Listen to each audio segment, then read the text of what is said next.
मेरे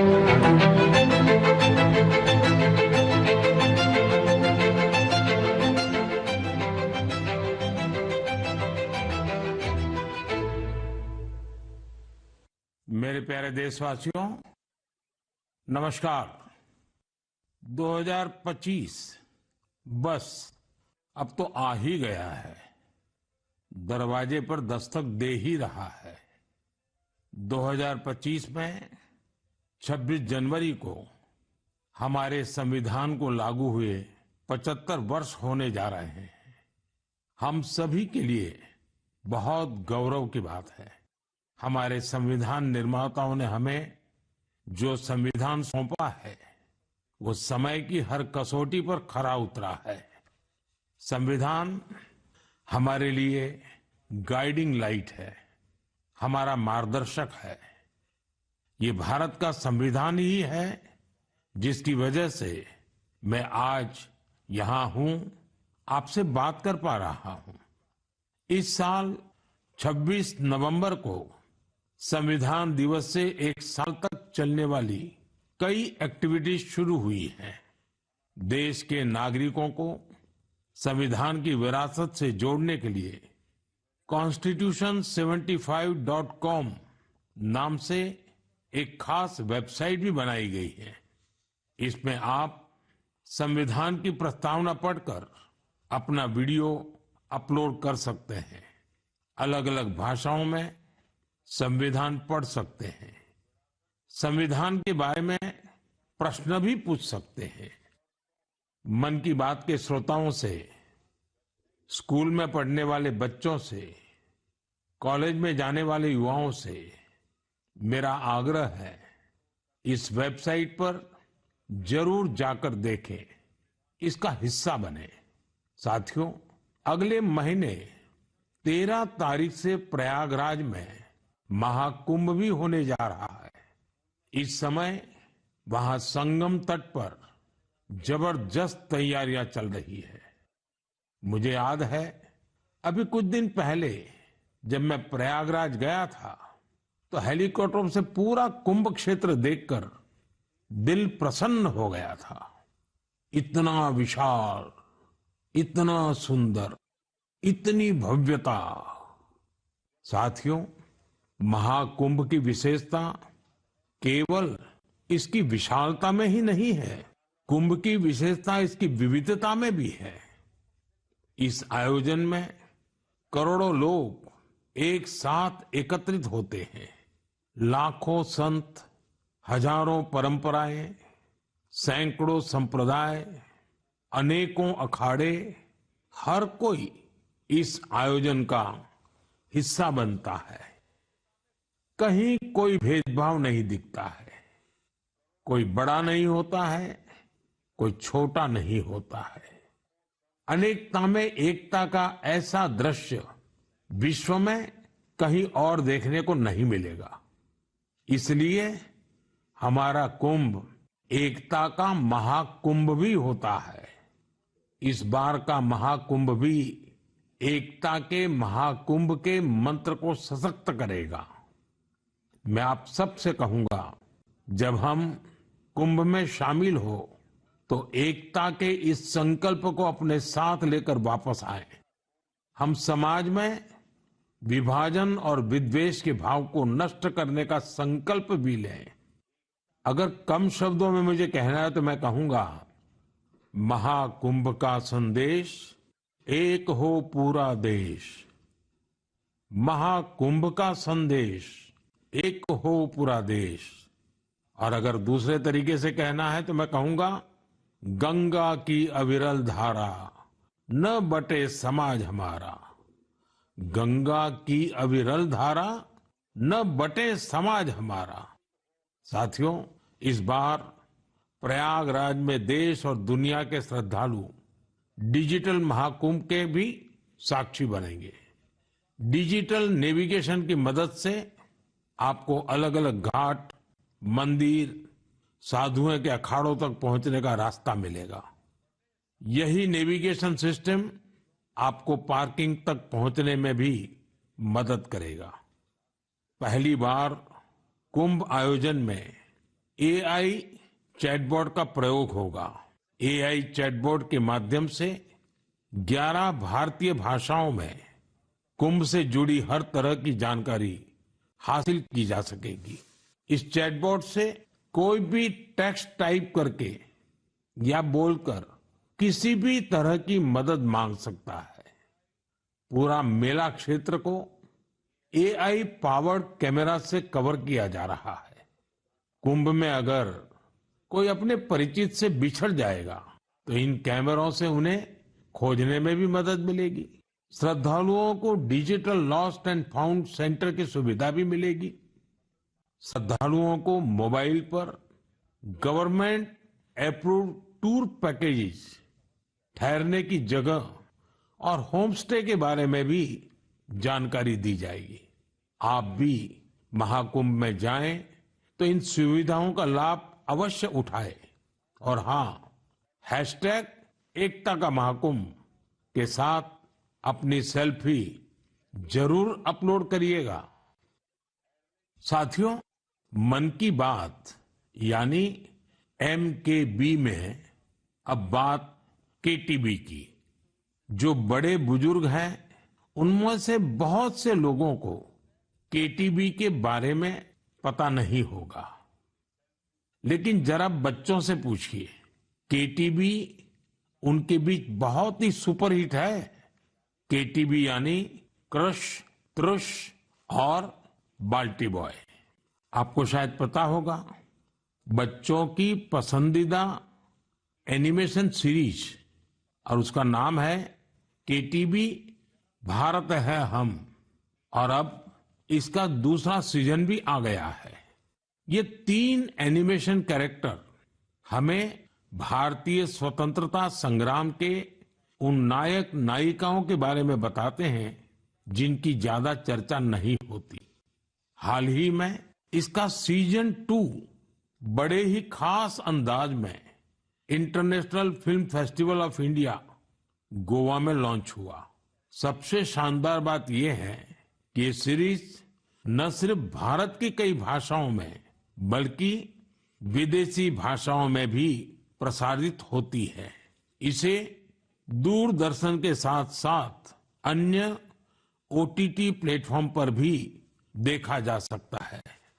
साथियों, हमारी एनिमेशन फिल्मों की, रेगुलर फिल्मों की, टीवी सीरियल्स की पॉपुलैरिटी दिखाती है कि भारत की क्रिएटिव इंडस्ट्री में कितनी क्षमता है। यह इंडस्ट्री न सिर्फ देश की प्रगति में बड़ा योगदान दे रही है, बल्कि हमारी इकोनॉमी को भी नई ऊंचाइयों पर ले जा रही है। हमारी फिल्म एंड एंटरटेनमेंट इंडस्ट्री बहुत विशाल है। देश की कितनी ही भाषाओं में फिल्में बनती हैं, क्रिएटिव कंटेंट बनता है।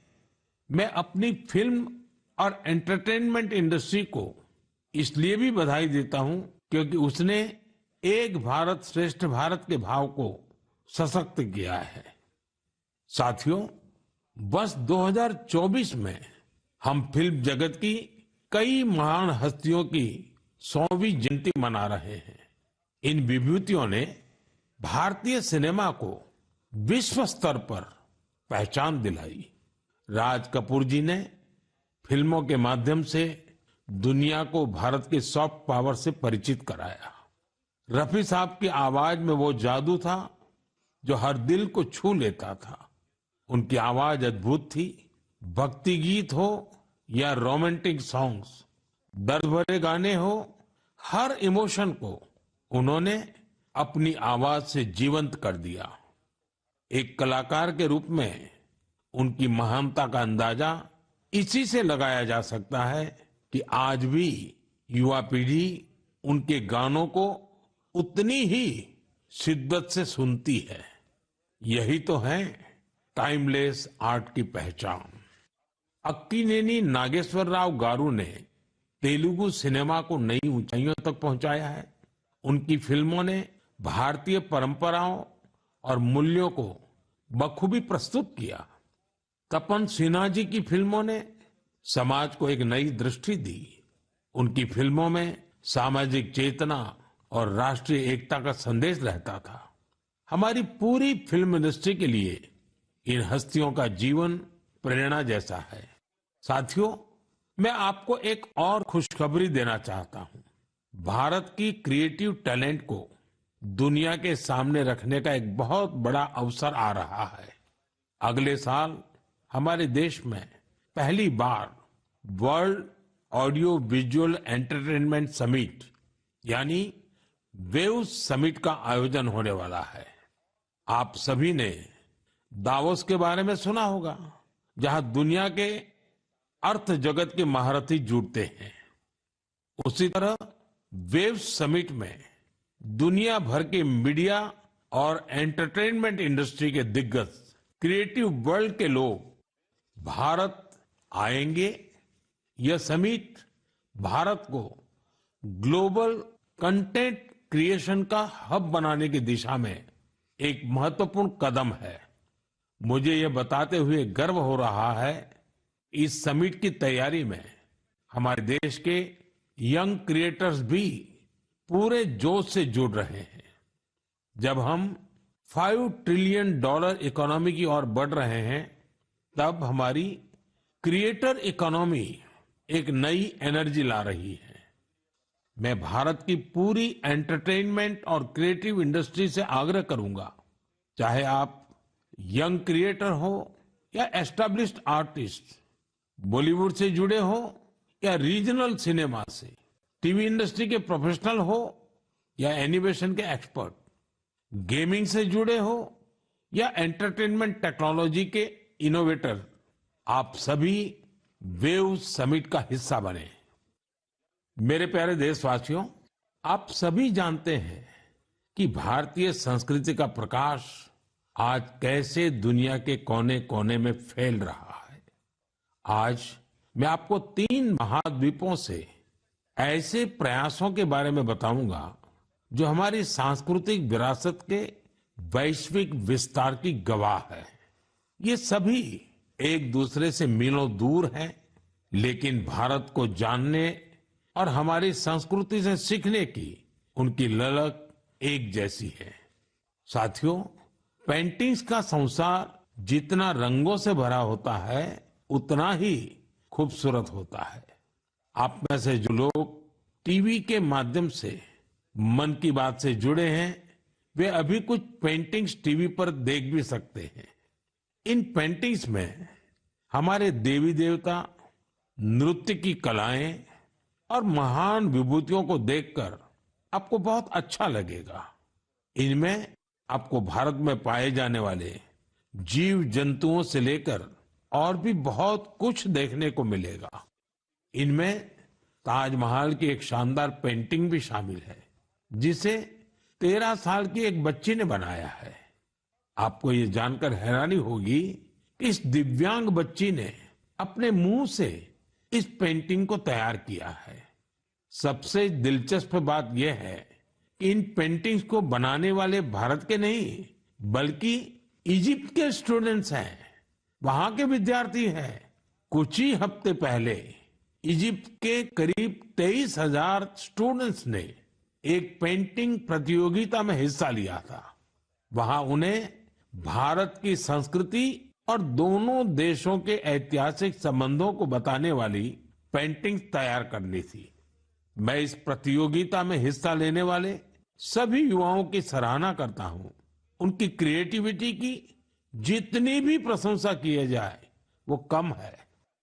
साथियों, दक्षिण अमेरिका का एक देश है पराग्वे। वहां रहने वाले भारतीयों की संख्या 1,000 से ज्यादा नहीं होगी। पराग्वे में एक अद्भुत प्रयास हो रहा है। वहां भारतीय दूतावास में Erica Huber free Ayurveda consultation देती है। आयुर्वेद की सलाह लेने के लिए आज उनके पास स्थानीय लोग भी बड़ी संख्या में पहुंच रहे हैं। एरिका ह्यूबर ने भले ही इंजीनियरिंग की पढ़ाई की हो, लेकिन उनका मन तो आयुर्वेद में ही बसता है। उन्होंने आयुर्वेद से जुड़े कोर्सेज किए थे और समय के साथ वे इसमें पारंगत होती चली गई।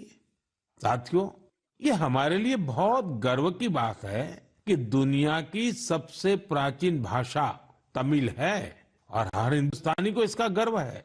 दुनिया भर के देशों में इसे सीखने वालों की संख्या लगातार बढ़ रही है। पिछले महीने के आखिर में फिजी में भारत सरकार के सहयोग से तमिल टीचिंग प्रोग्राम शुरू हुआ। बीते 80 वर्षों में यह पहला अवसर है जब फिजी में तमिल के ट्रेन टीचर्स इस भाषा को सिखा रहे हैं। मुझे ये जानकर अच्छा लगा कि आज फिजी के स्टूडेंट्स तमिल भाषा और संस्कृति को सीखने में काफी दिलचस्पी ले रहे हैं। साथियों, ये बातें, ये घटनाएं सिर्फ सफलता की कहानियां नहीं है, ये हमारी सांस्कृतिक विरासत की भी गाथाएं हैं। ये उदाहरण हमें गर्व से भर देते हैं। आर्ट से आयुर्वेद तक और लैंग्वेज से लेकर म्यूजिक तक भारत में इतना कुछ है जो दुनिया में छा रहा है। साथियों, सर्दी के इस मौसम में देश भर से खेल और फिटनेस को लेकर कई एक्टिविटीज हो रही हैं। मुझे खुशी है कि लोग फिटनेस को अपनी दिनचर्या का हिस्सा बना रहे हैं। कश्मीर में स्कीइंग से लेकर गुजरात में पतंगबाजी तक हर तरफ खेल का उत्साह देखने को मिल रहा है। संडे ऑन साइकिल और साइकिलिंग ट्यूसडे जैसे अभियानों से साइकिलिंग को बढ़ावा मिल रहा है। साथियों, अब मैं आपको एक ऐसी अनोखी बात बताना चाहता हूं जो हमारे देश में आ रहे बदलाव और युवा साथियों के जोश और जज्बे का प्रतीक है। क्या आप जानते हैं कि हमारे बस्तर में एक अनूठा ओलंपिक शुरू हुआ है? जी हां, पहली बार हुए बस्तर ओलंपिक से बस्तर में एक नई क्रांति जन्म ले रही है। मेरे लिए ये बहुत ही खुशी की बात है कि बस्तर ओलंपिक का सपना साकार हुआ है। आपको भी ये जानकर अच्छा लगेगा कि उस क्षेत्र में हो रहा है जो कभी माओवादी हिंसा का गवाह रहा है। बस्तर ओलंपिक का शुभंकर है वन भैंसा और पहाड़ी मैना। इसमें बस्तर की समृद्ध संस्कृति की झलक दिखती है। इस बस्तर खेल महाकुंभ का मूल मंत्र है करसायता बस्तर, बरसायता बस्तर, यानी खेलेगा बस्तर, जीतेगा बस्तर। पहली ही बार में बस्तर ओलंपिक में 7 जिलों के 1,65,000 खिलाड़ियों ने भाग लिया है। यह सिर्फ एक आंकड़ा नहीं है, यह हमारे युवाओं के संकल्प की गौरव गाथा है। एथलेटिक्स, तीरंदाजी, badminton, football, hockey, weightlifting, karate, kabaddi, kho kho और वॉलीबॉल, हर खेल में हमारे युवाओं ने अपनी प्रतिभा का परचम लहराया है। कारी कश्यप जी की कहानी मुझे बहुत प्रेरित करती है। एक छोटे से गांव से आने वाली कारी जी ने तीरंदाजी में रजत पदक जीता है।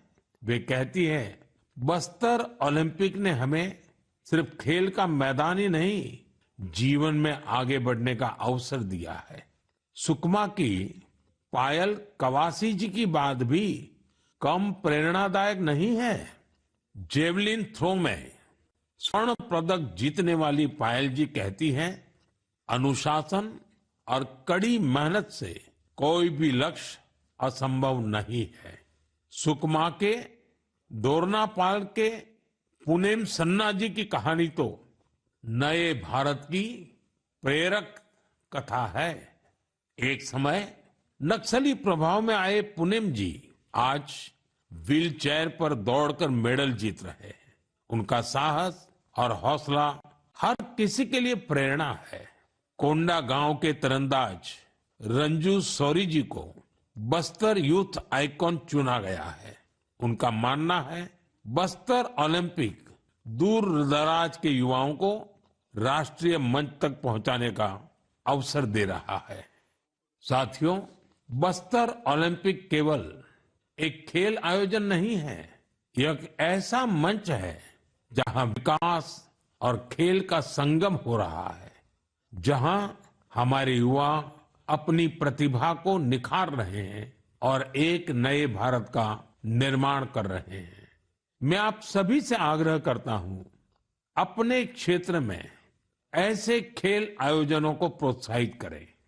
हैशटैग खेलेगा भारत जीतेगा भारत के साथ अपने क्षेत्र की खेल प्रतिभाओं की कहानियां साझा करें। स्थानीय खेल प्रतिभाओं को आगे बढ़ने का अवसर दें। याद रखिए, खेल से न केवल शारीरिक विकास होता है, बल्कि ये स्पोर्ट्समैन स्पिरिट से समाज को जोड़ने का भी एक सशक्त माध्यम है। तो खूब खेलिए, खूब खेलिए। मेरे प्यारे देशवासियों, भारत की दो बड़ी उपलब्धियां आज विश्व का ध्यान आकर्षित कर रही हैं। इन्हें सुनकर आपको भी गर्व महसूस होगा। ये दोनों सफलताएं स्वास्थ्य के क्षेत्र में मिली हैं। पहली उपलब्धि मिली है मलेरिया से लड़ाई में।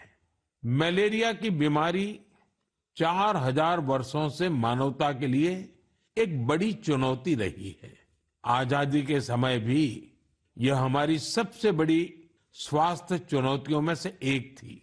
1 महीने से लेकर 5 साल तक के बच्चों की जान लेने वाली सभी संक्रामक बीमारियों में मलेरिया का तीसरा स्थान है।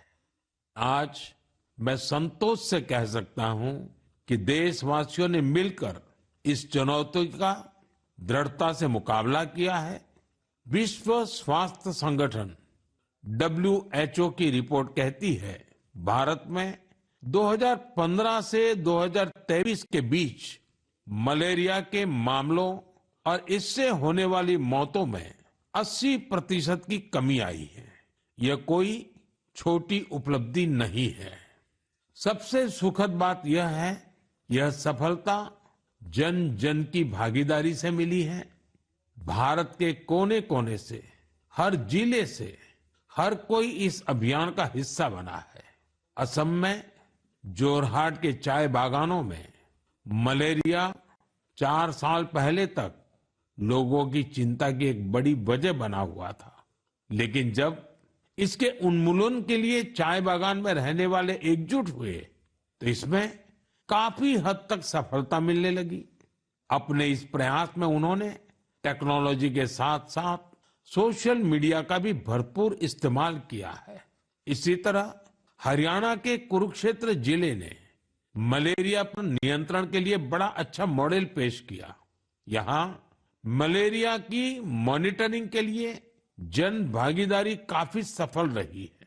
नुक्कड़ नाटक और रेडियो के जरिए ऐसे संदेशों पर जोर दिया गया जिससे मच्छरों की ब्रीडिंग कम करने में काफी मदद मिली है। देश भर में ऐसे प्रयासों से ही हम मलेरिया के खिलाफ जंग को और तेजी से आगे बढ़ा पाए हैं। साथियों, अपनी जागरूकता और संकल्प शक्ति से हम क्या कुछ हासिल कर सकते हैं, इसका दूसरा उदाहरण है कैंसर से लड़ाई। दुनिया के मशहूर मेडिकल जर्नल लैंसेट की स्टडी वाकई बहुत उम्मीद बढ़ाने वाली है। इस जर्नल के मुताबिक अब भारत में समय पर कैंसर का इलाज शुरू होने की संभावना काफी बढ़ गई है। समय पर इलाज का मतलब है कैंसर मरीज का ट्रीटमेंट 30 दिनों के भीतर ही शुरू हो जाना। और इसमें बड़ी भूमिका निभाई है आयुष्मान भारत योजना ने। इस योजना की वजह से कैंसर के 90% मरीज समय पर अपना इलाज शुरू करा पाए हैं। ऐसा इसलिए हुआ है क्योंकि पहले पैसे के अभाव में गरीब मरीज कैंसर की जांच में, उसके इलाज से कतराते थे। अब आयुष्मान भारत योजना उनके लिए बड़ा संबल बनी है। अब वो आगे बढ़कर अपना इलाज कराने के लिए आ रहे हैं। आयुष्मान भारत योजना ने कैंसर के इलाज में आने वाली पैसों की परेशानी को काफी हद तक कम किया है। अच्छा ये भी है कि आज समय पर कैंसर के इलाज को लेकर लोग पहले से कहीं अधिक जागरूक हुए हैं। यह उपलब्धि जितनी हमारे हेल्थ केयर सिस्टम की है, डॉक्टरों, नर्सों और टेक्निकल स्टाफ की है, उतनी ही आप सभी मेरे नागरिक भाई बहनों की भी है। सबके प्रयास से कैंसर को हराने का संकल्प और मजबूत हुआ है। इस सफलता का क्रेडिट उन सभी को जाता है जिन्होंने जागरूकता फैलाने में अपना अहम योगदान दिया है। कैंसर से मुकाबले के लिए एक ही मंत्र है, अवेयरनेस, एक्शन और एश्योरेंस। अवेयरनेस यानी कैंसर और इसके लक्षणों के प्रति जागरूकता, एक्शन यानी समय पर जांच और इलाज, एश्योरेंस यानी मरीजों के लिए हर मदद उपलब्ध होने का विश्वास। आइए हम सब मिलकर कैंसर के खिलाफ इस लड़ाई को तेजी से आगे ले जाएं और ज्यादा से ज्यादा मरीजों की मदद करें। मेरे प्यारे देशवासियों, आज मैं आपको उड़ीसा के कालाहांडी के एक ऐसे प्रयास की बात बताना चाहता हूं जो कम पानी और कम संसाधनों के बावजूद सफलता की नई गाथा लिख रहा है। यह है कालाहांडी की सब्जी क्रांति। जहां कभी किसान पलायन करने को मजबूर थे, वहीं आज कालाहांडी का गोला मुंडा ब्लॉक एक वेजिटेबल हब बन गया है। यह परिवर्तन कैसे आया? इसकी शुरुआत सिर्फ 10 किसानों के एक छोटे से समूह से हुई। इस समूह ने मिलकर एक एफपीओ किसान उत्पाद संघ की स्थापना की, खेती में आधुनिक तकनीक का इस्तेमाल शुरू किया और आज उनका ये एफपीओ करोड़ों का कारोबार कर रहा है। आज 200 से अधिक किसान इस एफपीओ से जुड़े हैं, जिनमें 45 महिला किसान भी हैं। ये लोग मिलकर 200 एकड़ में टमाटर की खेती कर रहे हैं, 150 एकड़ में करेले का उत्पादन कर रहे हैं। अब इस एफपीओ का सालाना टर्नओवर भी बढ़कर 1.5 करोड़ से ज्यादा हो गया है। आज कालाहांडी की सब्जियां न केवल ओडिशा के विभिन्न जिलों में बल्कि दूसरे राज्यों में भी पहुंच रही है और वहां का किसान अब आलू और प्याज की खेती की नई तकनीकें सीख रहा है। साथियों, कालाहांडी की यह सफलता हमें सिखाती है कि संकल्प शक्ति और सामूहिक प्रयास से क्या नहीं किया जा सकता। मैं आप सभी से आग्रह करता हूं, अपने क्षेत्र में एफपीओ को प्रोत्साहित करें, किसान उत्पादक संगठनों से जुड़े और उन्हें मजबूत बनाएं। याद रखिए, छोटी शुरुआत से भी बड़े परिवर्तन संभव है। हमें बस दृढ़ संकल्प और टीम भावना की जरूरत है। साथियों, आज की मन की बात में हमने सुना कि कैसे हमारा भारत विविधता में एकता के साथ आगे बढ़ रहा है। चाहे वो खेल का मैदान हो या विज्ञान का क्षेत्र, स्वास्थ्य हो या शिक्षा, हर क्षेत्र में भारत नई ऊंचाइयों को छू रहा है। हमने एक परिवार की तरह मिलकर हर चुनौती का सामना किया और नई सफलताएं हासिल की।